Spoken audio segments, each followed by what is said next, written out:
exportations du pays. Expliquez-nous, Simon. Oui, les revenus qui proviennent de l'or deviennent tout simplement astronomiques pour l'Ouganda. Regardez cette courbe en constante augmentation. 2019, 1,26 milliards de dollars de revenus à l'exportation, 6,4 en 2025, soit une augmentation de 409%. Chiffre impressionnant dû, évidemment, vous le savez Patrice, à l'explosion du prix du minerai, l'or qui est au-dessus de 5 000 $ l'once.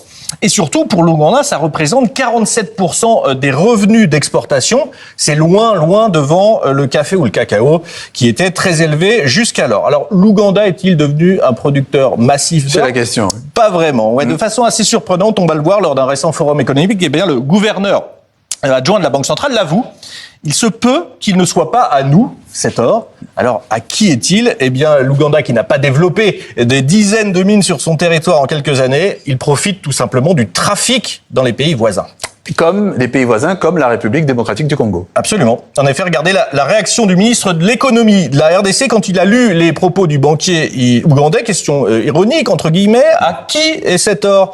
Bien, c'est à eux, aux Congolais. On va regarder la carte pour mieux comprendre, Patrice, que ce qu'on peut appeler une économie de prédation qui finance directement le chaos armé dans cette région de RDC. La RDC a une frontière avec l'Ouganda sur les zones de l'Ituri et du Nord Kivu. Ce sont des zones aurifères majeures avec des mines artisanales et surtout beaucoup de groupes armés.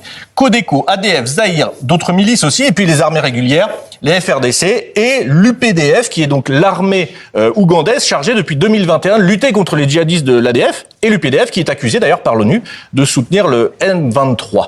Une région en plein chaos sécuritaire depuis des années, avec des frontières poreuses.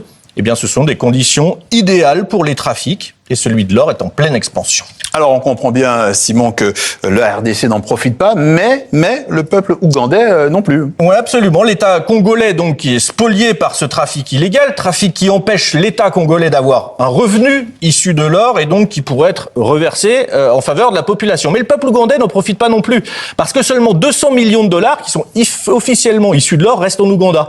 Tout le reste sert à payer les intermédiaires, ceux qui font entrer l'or dans le pays. Donc, en grande partie, les trafiquants et les groupes armés, eux, en profitent à coup sûr. L'Ouganda est donc seulement un carrefour de transit de l'or.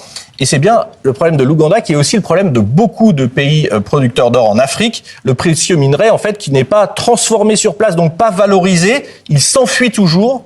Vers où ? Eh bien, pratiquement toujours vers le plus grand marché de l'or du monde. C'est Dubaï, aux Émirats Arabes Unis.